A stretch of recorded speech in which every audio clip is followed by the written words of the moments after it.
My name's Lucy Day, and today I'm going to be talking about the negative impacts of anthropogenic noise pollution on southern resident killer whales in British Columbia. Southern resident killer whales are members of the Delphinidae family, making them the world's largest dolphin or toothed whale. Killer whales swim throughout the world's oceans. However, some populations, including the southern resident killer whale, are declining and endangered under Canada's 2002 Species at Risk Act. Southern resident killer whales frequently traverse areas with high levels of noise pollution as their feeding grounds and distribution zones reside in the Salish Sea, which operates as the primary pass for all vessel traffic arriving and departing British Columbia and Washington. Noise pollution is especially harmful to southern resident killer whales, as they have the most sensitive hearing of all toothed whales and produce both high and low frequency sounds to echolocate, navigate, forage and communicate, which is interrupted and masked by anthropogenic noise. These sounds demonstrate noise pollution from ships masking southern resident killer whales' calls.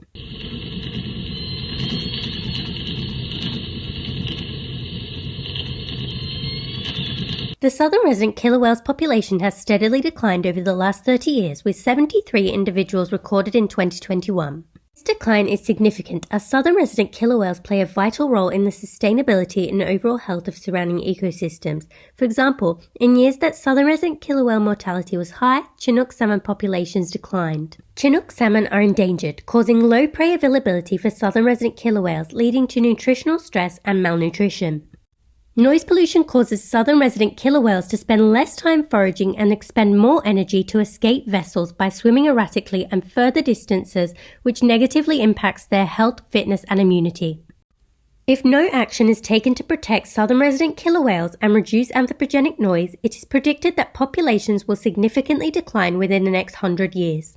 A continued decline in southern resident killer whales population would negatively impact the ecosystem as they help reduce ocean surface carbon, recycle deep ocean nutrients, and promote prey populations. Southern resident killer whales also increase society's economic wealth, as the whale watching industry attracts over 500,000 visitors to British Columbia every year, generating over $70 million revenue throughout Canada annually.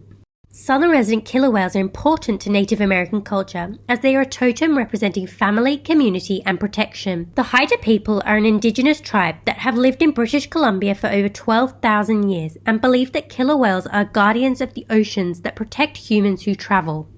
In 2018, Canada's government devised a recovery strategy for southern resident killer whales, which determined the Salish Sea as a critical habitat to help support southern resident killer whales in areas with high levels of noise pollution. This 5-year recovery plan also involved $167 million funding to reduce anthropogenic and environmental threats to southern resident killer whales, including prey availability and noise pollution. The Department of Fisheries and Oceans provides various tips for what individuals can do to support and protect southern resident killer whales, including reporting whale sightings, incidents, and concerns through the Whale Report app. Individuals can also adopt sustainable practices such as purchasing salmon products that meet the sustainable seafood regulations set out by OceanWise. Individuals can support organizations that protect southern resident killer whales, including the International Fund for Animal Welfare and World Wildlife Fund, through financial aid, signing petitions, and sharing activism through social media. The World Wildlife Fund is collaborating with the Canadian government to reduce underwater noise pollution, and the International Fund for Animal Welfare have developed a whale alert app to notify boat owners when whales are nearby.